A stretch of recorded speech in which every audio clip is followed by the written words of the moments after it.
ka-Olivers, nandito ako sa Gilmore Tower ng aking kaibigan. Yan.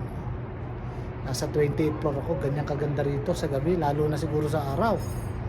O, kitang-kita mo ang buong Vancouver, north and south, east and west. Ayan, o. Grabe. Yan, ganyan kaganda yan, para akong lumilipat sa Alapaap. Yan, mga ka-Olivers.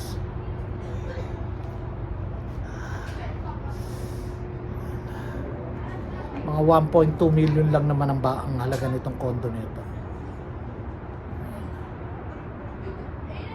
Ganda, di ba? Nakaka-relax, oh. Dito, pag may problema ka, mawawala. It's either ma-relax ka o tumalong ka. Ayan, mga ka-Olivers, ha? Sana nag-enjoy kayo. Okay, thank you for watching.